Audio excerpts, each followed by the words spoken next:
Daniela Vega glanced appraisingly into the makeup mirror. Her eyelids, slicked with gloss by a tirelessly hovering makeup artist, gave her the humid, come hither look of a 1930s cinema vamp. Pretty much as she'd planned. I want to look like a period piece, said Ms. Vega, the 28-year-old Chilean star of A Fantastic Woman. Ms. Vega, a transgender actress who plays a passably stylish transgender woman in the film, a contender for the Best Foreign Language Oscar, acknowledged that, on screen or off, fashion has long been a formidable tool in her arsenal. She was prepping last week in her grey-on-grey suite at the strenuously modish Langham Hotel in the southern part of Midtown Manhattan, riffling through her outsize closet in anticipation of the multi-city tour promoting the movie's release. It opens nationally on February 2. She would be visiting Washington the next morning, followed in whirlwind succession by Tokyo, Madrid and, within a brief span of days, New York again. She wasn't complaining. Dressing for an imagined public is, to her mind, a performance. Life is a passerella, a runway, she said. Switching gamely between her native Spanish and occasional bursts of unself-conscious English, she added, you can shine or be low-key. I always prefer to get attention. That craving persists. When Ms. Vega transitioned at 17, she rejoiced privately. At the time, I told myself, now I can wear whatever I want, she said. She does.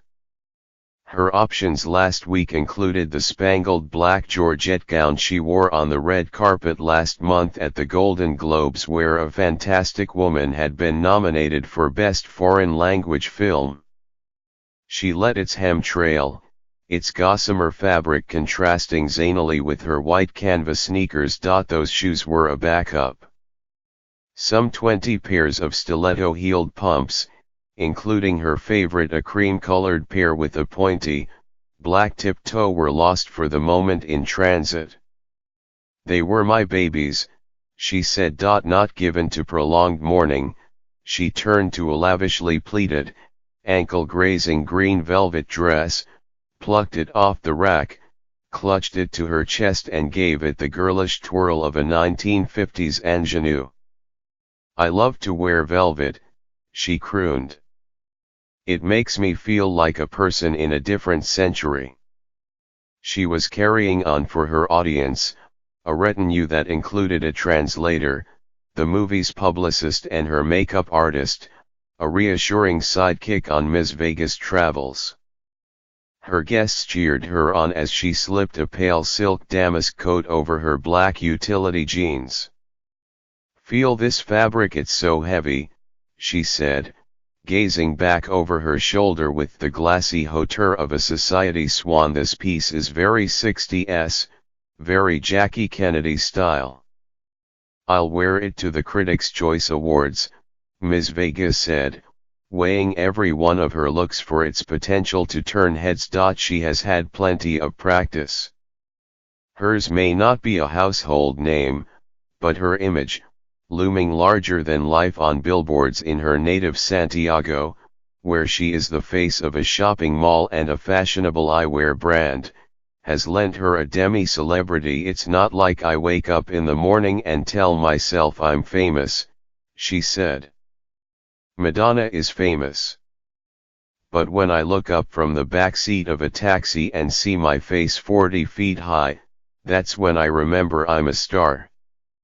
In Manhattan, she is recognized only rarely. Some guys look at me and wink, very flirtatiously, she said. Women tell me, I like your coat, where did you get it?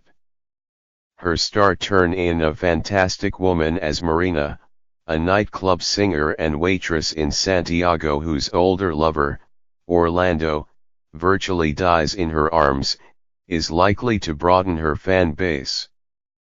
Ms. Vega brought warmth and grit to a role of a woman facing, In the aftermath of her lover's collapse, chilling hostility, humiliation, and bouts of physical aggression from his family and the local authorities, who treat her with contempt. The role, she said, helped her channel her defiance. Marina has been built on 3 basic pillars, she said. The first one is dignity. The second is rebellion, and the third is resilience.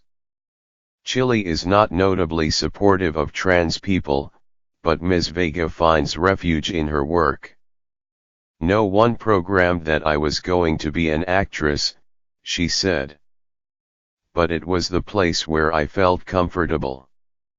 Coming out to her family was daunting. At 14, she told her parents, "I think that my body is giving me a message," she said. "I'm not going to walk in the road that was assigned to me." Her parents spent a weekend sorting out their feelings. On their return they presented her with a box. She thought it held passes to see a psychiatrist. But it was a makeup box. They gave it to me and said, "Welcome," Ms. Vega said, her eyes misting. "I still have it. I keep my rings there." She wore no rings in her hotel suite the other day, her jewel-free look in keeping with a sober turn in the conversation. She was uncertain of the reception she would find in the United States, keenly aware of a socio-political climate that can be hostile to outliers, but I feel that the world is progressive in spite of the power that very few people have to make you believe the opposite, she said. You may believe that a statue is talking to you, but of course it's not. There is a very fine line between what you believe and what is really happening. That line divides people, she said. That's where the danger lies. Does she feel that danger personally? Ms. Vega considered the question for a beat, her features darkening. "I am afraid of death," she said finally. "But in life, I'm not afraid of anyone."